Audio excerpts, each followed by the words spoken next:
अब तक जो देखा वो सब ट्रेलर। यहाँ से आपकी 5 मिनट की ये स्टोरी है और रियल स्टोरी है। 150 साल बाद ठाकुर जी यहाँ से ब्रिज वापस चले जाएंगे। आप अभी जहाँ पे खड़े हो, ये पहले सीहाड़ गांव था। नाथ द्वारा इनके आने से पड़ा। औरंगजेब का जब हमला हुआ, मथुरा वृंदावन गिरिराज जी वहाँ से ये पलायन करते करते इस गांव में आए। बीच में बहुत सारे गांव पड़े, किसी भी राजा ने इनको शरण नहीं दी क्योंकि सब औरंगजेब के अधीन हो गए थे। आपने बुक और पुस्तकों में पढ़ा है, मेवाड़ कभी किसी का गुलाम नहीं रहा है। यहाँ आते आते इस गांव में रथ का पहिया कीचड़ में फंस गया, ना तो आगे जाए ना पीछे जाए। ये है गंगाबाई जो श्री कृष्ण से रूबरू बात करती थी। पीछे हैं ब्रिजवासी, ये है पंडित दामोदर जी और ये मेवाड़ के राजा राज सिंह। यहाँ से 28 किलोमीटर दूर एकलिंग जी महादेव का मंदिर है। ये महादेव से डायरेक्ट बात करते थे, जैसे गंगाबाई श्री कृष्ण से बात करती थी वैसे ये महादेव से डायरेक्ट बात करते थे। जब इस गांव में रथ का पहिया कीचड़ में फंसा तो गंगाबाई ने श्री कृष्ण से पूछा, प्रभु क्या लीलाएं आपकी, ना तो रथ आगे जा रहा है ना पीछे जा रहा है। तो श्री कृष्ण जी ने पूछा, गंगाबाई ने पूछा श्री कृष्ण से, प्रभु क्या लीलाएं आपकी, ना तो रथ आगे जा रहा है ना पीछे जा रहा है। तो श्री कृष्ण जी ने जवाब दिया, मैं किसी के कारणवश यहाँ आया हूँ, यहाँ के राजा को बुलाया जाए और मेरे लिए मंदिर का निर्माण किया जाए। गंगाबाई ने ये बात पंडित दामोदर जी को बताई और पंडित दामोदर जी ने मेवाड़ के राजा राज सिंह को बुलाया और कहा कि हमारे प्रभु पधारे हैं, क्या इनको शरण मिल सकती है। तो राजा राज सिंह ने जवाब दिया, मैं मेरे गुरु आराध्य से पूछता हूँ, अगर वो इजाजत देंगे तो मैं मंदिर का निर्माण करवाऊंगा। ये महादेव के पास गए और बोला, प्रभु आपके मित्र और सखा पधारे हैं, क्या इनको शरण मिल सकती है।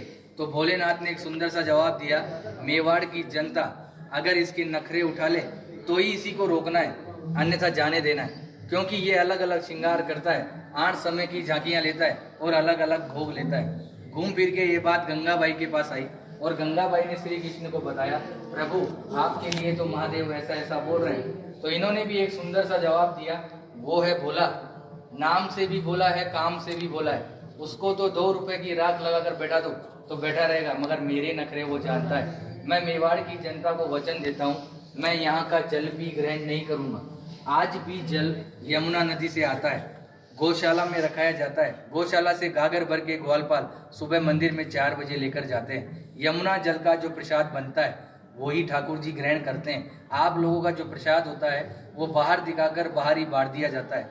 कहते हैं किसी के कारणवश है, मीराबाई की कजन सिस्टर अजब कंवर बाई सा इनके साथ पासे खेलती थी। श्री कृष्ण को पता थी कि आज मेरे साथ ये पासे क्यों खेल रही है, मगर श्री कृष्ण जी जान चला के हारते गए और अजब कंवर बाई सा को जिताया और बोला कि मांग तुझे क्या चाहिए। तो अजब कंवर बाई सा ने कहा कि आप मेरे मेवाड़ में पधारिए। आज 350 साल हो गए ठाकुर जी को यहाँ विराजते हुए। 150 साल बाद अपन भी जीवित रहे कि ना रहे, ये वापस जतीपुरा चले जाएंगे। आज भी निज मंदिर में रथ रखा हुआ है, नाथद्वारा के मंदिर में गेट नंबर 2 के पीछे। वो कांच में बिल्कुल पैक है।